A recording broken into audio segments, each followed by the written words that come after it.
That should be a requirement. Not to this. That should be a requirement. Okay, welcome to those that have joined us from home. This is a work session at the Poquoson City Council. It is Tuesday, October the 9th. We're here in council chambers, and we're here to listen to a couple of different presentations. First is Peninsula Economic Resource Team, and Mr. Bob McKenna is here, wants to talk to us about that. And then the Eastern Virginia Industrial Facility Authority, and Mr. Mead is here, and we'll talk to council about both of these. Randy, you got anything opening that you? Thank you, Mr. Mayor. Just to provide some context, and by way of reminder, approximately a year ago, City Council and boards of supervisors in our area entertained the idea of an unmanned systems project that would be in York County, that would be a cooperative economic development program. And while we're not there yet, the work that the PERT team has done and has led by or facilitated by Mr. McKenna, and then ultimately worked on Mr. Mead, is really the structure by which regional projects like that can happen. So I call it the tree, and the projects are the ornaments. So today, this is the structure that would, assuming your future approval, allow us to work formally and collaboratively with the cities and counties in our area when it makes sense to do so. And let me emphasize that last point. The city council will make decisions prospectively on which of those projects, under which commitments and terms, are appropriate for us to participate. This doesn't commit us to that, but what it does ultimately is set the framework for that kind of project to move forward and for your future decisions. Okay, thanks. How would y'all like to proceed? Well, just very briefly, Mayor, if I may. Turn your mic on, David. Turn your mic on, make sure that people at home can hear you. Here we go. As council may recall, and as the managers outlined, the Peninsula Economic Resource Team, PERT, represents a coalition of the peninsula localities. The group represents Poquoson, Williamsburg, James City County, York County, Newport News, Hampton, and Gloucester. And Bob's going to talk a little bit about the history of it and some other things that PERT's been working on that the manager briefly outlined as well. So, Bob, we appreciate you being here this evening, and the floor is yours, sir. Thank you, Dave. Thanks, Randy. Thanks, Mr. Mayor. So I think Dave kind of overestimates my knowledge of the history of this subject because he said 2 to 3 minutes, and I know about 30 seconds of the history. But I've been in the job for 7 months at the Virginia Peninsula Chamber of Commerce. PERT actually was formed about 1.5 years ago, and it was created as a committee of the Virginia Peninsula Chamber of Commerce, basically to provide a neutral and convenient venue for economic development directors from the peninsula to come together initially to have input into the Go Virginia program. It's evolved into a recurring meeting that provides training opportunities, brings in speakers who can bring expertise to the table in the area of economic development, also to keep open lines of communication for larger regional matters, and to provide kind of an operational venue for economic development directors to discuss potential regional projects. So we're forming a RIFA. The chamber is the fiscal agent for the formation of the RIFA, and other than that, the chamber really is the venue to provide a meeting space, a neutral meeting space for the economic development directors. So, is there more that you wanted me to talk about, Dave? Or? Where we are with So in February, 6 localities, and Dave already mentioned the localities, were awarded a Go Virginia matching grant of $150,000, and the funds are used to form a RIFA and to initiate the redevelopment of the Virginia Emergency Fuel Storage property in York County, and that's going to be redeveloped as an unmanned systems testing and demonstration facility. So once the RIFA is formed, the members will share the cost of developing the testing and demonstration facility, and that's about where we stand right now. So for talk about the formation of the RIFA, Steve Mead is the expert. And I'll introduce Steve. He's with us tonight from Patton, Wernham, Hatton, and Diamondstein, PWHD, Mr. Mead. Given the aforementioned RIFA and the conditions requiring that for participation in Go Virginia and for multi-locality economic development projects. The group went through a procurement process and selected Steve and Patton, Wernham, Hatton, and Diamondstein to do the RIFA work. Steve's here tonight to show you the results of that work, provide council with an opportunity to ask questions and take a look at it. And Steve, thank you for being here. Thank you. And thank you for having us. I don't know that I can keep it as brief as Mr. McKenna, but I'll do my best. The one thing I would say, I would encourage, if you have questions as we go through, I'm happy to take those as we go and deal with them on a topic basis as opposed to trying to wait to the end. I know I always have trouble keeping track of it unless I jot them down, so I'm happy to I wouldn't call it an interruption, but happy to take your questions at any time as we go through this. And that was a great outline of the history. I'm going to go off script already and tell you, something that I've observed. I've been to a couple of the PERT meetings, and I think that's really productive. And you don't quite really know what's going to come out of it sometimes, but it's a lot of open discussion, and that's really good. I think, I've lived here 25 years. It's great to see these communities reaching out and these economic development directors talking to each other and really, communicating informally and something where they can be much more frank and candid. And to me, it's working great, Bob. So it's been kind of interesting to see that. So jumping into the slideshow, the first thing I'm going to tell you is that the name is misleading. It's required by law. The General Assembly requires us to use that exact wording in it. We're actually the Eastern Virginia Regional Industrial Facility Authority once we get it started. The reason I say it's misleading is this legislation allows it to be much more broad than industrial facilities. You can do commercial space, office space, retail, even residential or recreational. So it can be a very broad and flexible instrument once it's up and running. And there is, as I mentioned, the RIFA Act, which is, and it's fairly detailed and it's also fairly restrictive. It gains a lot of authority and delegates a lot of authority to the localities to combine with each other. And that really, the underlying phrase is the key, through combined action. That's really what we think the General Assembly is trying to create. It ties in exactly with Go Virginia and their goals to create more regionalism. And, it's definitely something that the state government is pushing for. So this really is to create the mechanism to give the ability to develop facilities, and it really is also kind of intellectually driven by the localities, because it's whatever that we think will work in our region, and whatever the localities happen to bring forward, that's going to be what is considered by this board once it's created. So the creation, as Mr. Wheeler mentioned, we're talking right now about doing the tree. This is the part that's required by the Go Virginia grant. We have to get this body up and running and created. And so the governing bodies to do that, each one of you have to pass an ordinance creating the RIFA and adopting it for your locality. Once we have all of those, and right now there's 7 localities, once we have all 7 of those, then we submit it to the Secretary of the Commonwealth, who certifies it back to us, and at that point we have an active body that can go forward. I'm going to go off script again to give you a little update, breaking news, if you don't mind. James City County is the first one to vote. They voted tonight, and it was a 5-0 passage. So it's nice to share good news. And so tomorrow is Hampton, and then next Tuesday is York County and their first consideration. So in the next 2 weeks, we should hopefully have all the votes done, and hopefully we'll be up and running. So as Mr. Wheeler mentioned too, the ornaments, that's number 2 on here. When we're talking about particular projects, those can be virtually anything. The unmanned systems is a great example, because that's the first one that kind of got this up and running and got approval for the Go Virginia funding. But each one of these, and I'm going to talk about it in a little more detail toward the back of the slide presentation, but each one of these is considered on its own merits, and it comes back to the council for approval each time. And so those details and those dollars will be subject to your discretion as the projects come in front of you. This is just a list of the members. I'm sure you guys are already familiar with everyone that's participating, the 6 localities on the peninsula, and plus Gloucester, who seems very interested in participating, and I think that's encouraging too.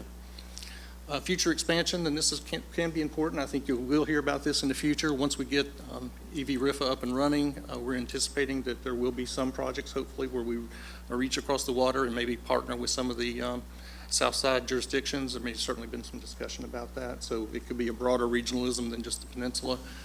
But it's a very easy thing once it's up and running to add someone. The board just votes on bringing them in, and they pass an ordinance much like you would have to do if you were an initial member. So let me ask you a question right there, because you encouraged them. Is there a organization similar to this on Southside?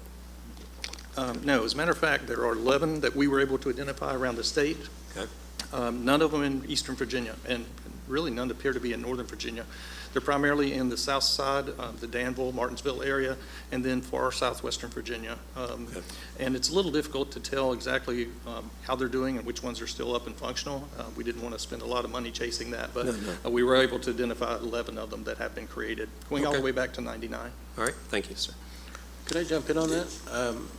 We spend a great deal of time at regional managers meetings actually talking about HREDA and regional economic development, mega site development. And there is interest, at least along the managers, to do something similar to this for mega site development. And actually, the larger region is waiting on our portion of it to do this, to one, either serve as a model or potentially serve as a vehicle for a RIFA, which would focus on the mega site development, the real big projects that are sort of beyond anyone's individual ability to develop. So in this particular case, the larger region is waiting on us. That doesn't happen very often. I thought I'd point that out. Yeah, true. Thank you. Is our region already defined, or is it whatever we choose to make it? It's whatever we choose to make it, yes, sir. And so here, because PERT had really started out and kind of given us a built-in definition, it's kind of organically grown into the same thing once Go Virginia gave us the condition to get the funds. Okay.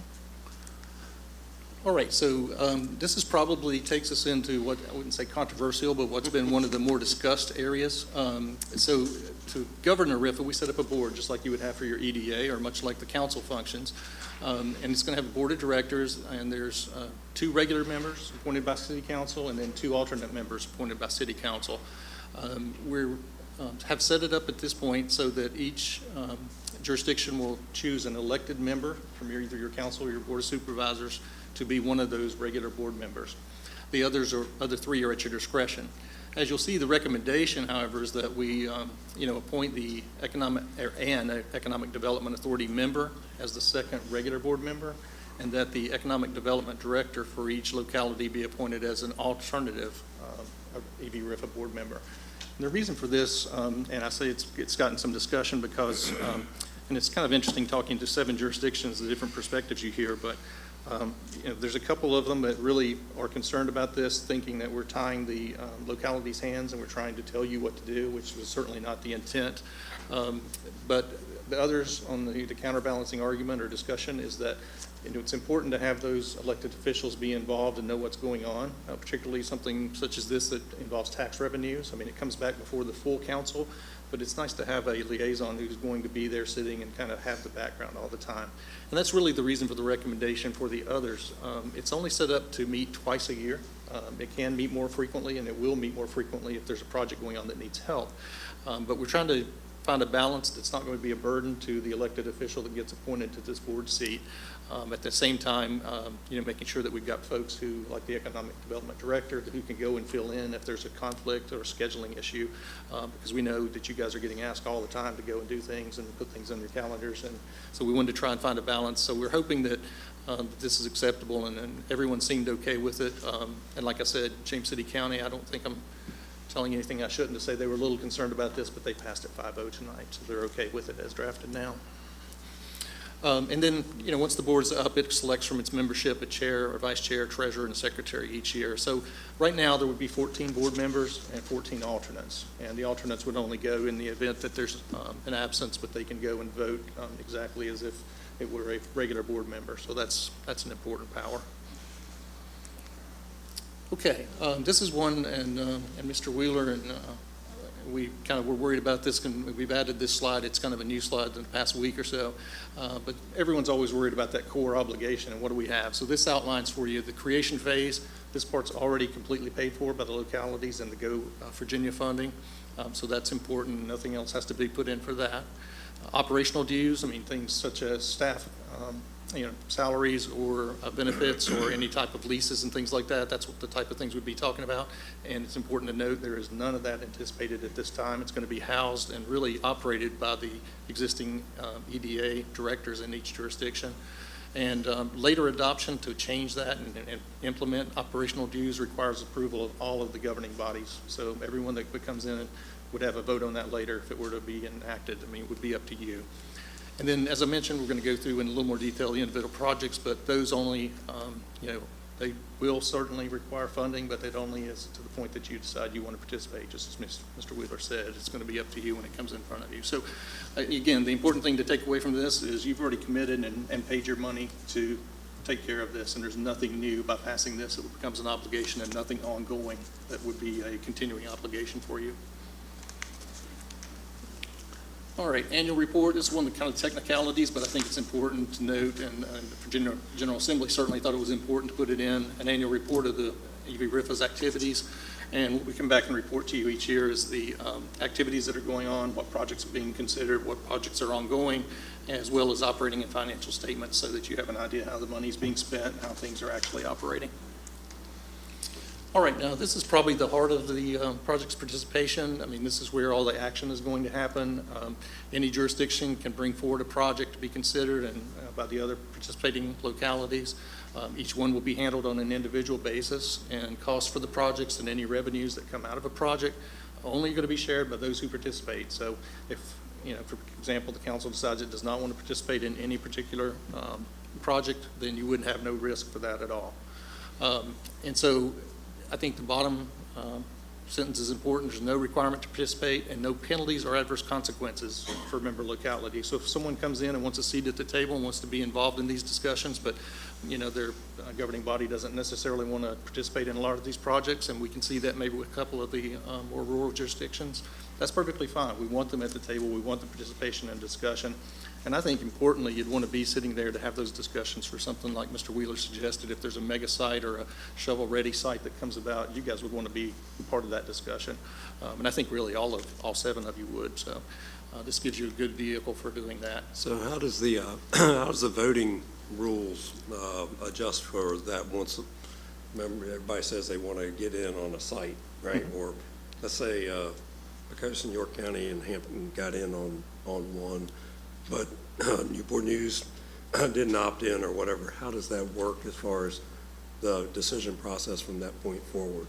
Okay, so really what would happen is there's two levels of decisions I think that would come into play there. First is each jurisdiction that's going to participate in that project would pass an ordinance and go into a participation agreement. Mm-hmm. The RIFA board itself would also have to pass, and so that's the only place that a non-participant would have a vote in it.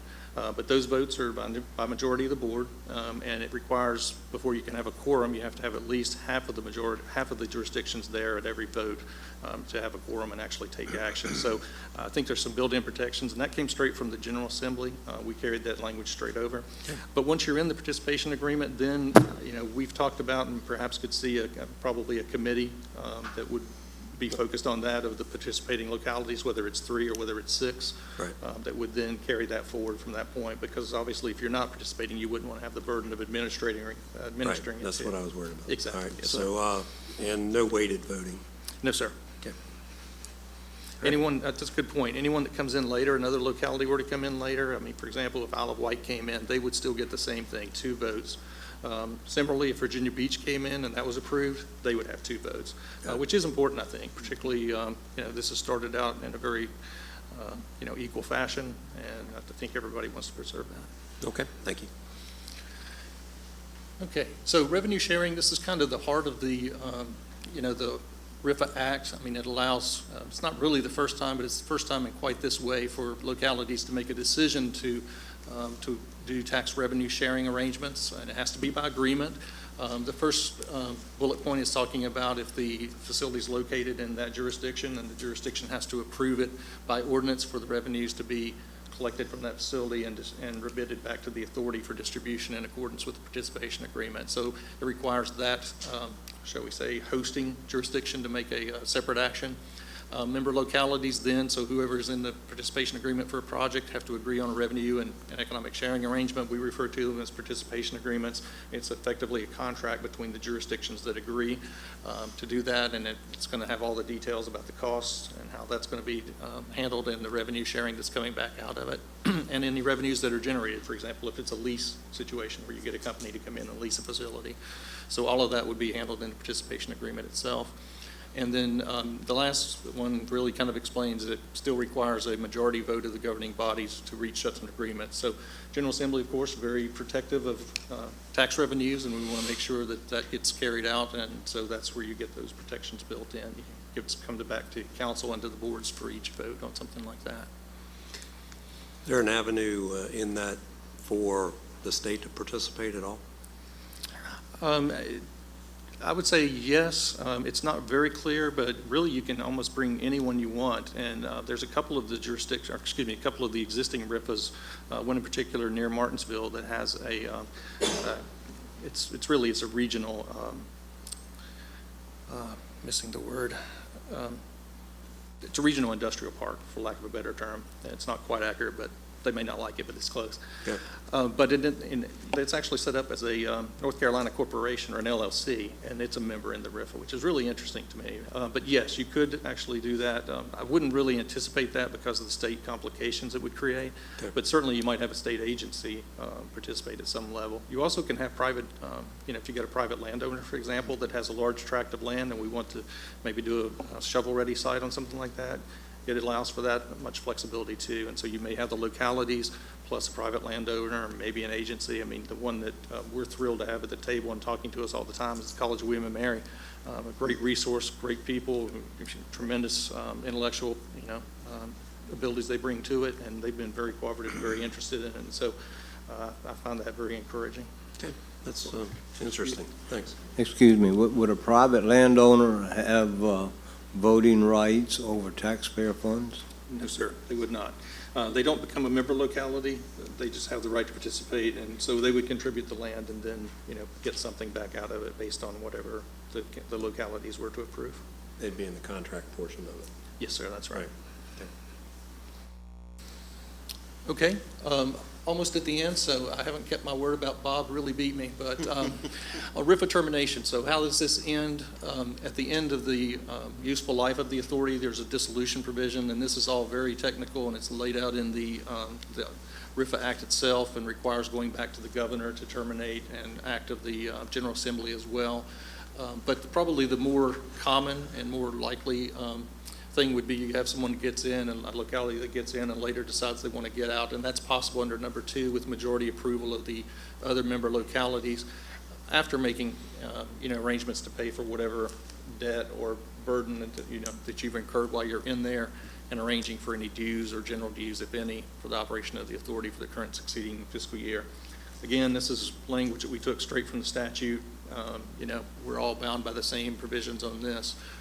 And as I read it, the General Assembly is trying to create a transition period so that, you're not left holding an empty bag if someone decides they want to leave the RIFA, but you're also not tied to it forever. You do have the ability to exit if you're not happy, if it's not going well, or if there's a change in how council feels about it. It does give you an exit strategy. All right, any questions at all? Yeah, I do. Do I understand it correctly that if there's a project that started that any city does not want to participate in, that, or if they want to participate in it, that the city gets to vote in the city council whether or not they want to apply their taxpayer funds to that project? Absolutely. Each project comes back to the Local council control, for approval. right. So you have local control working in a regional forum. That's right. Yeah, it's effectively a veto. You get the right to say, no, that's not for us on any particular project, and no consequences from that. Okay. Anything else?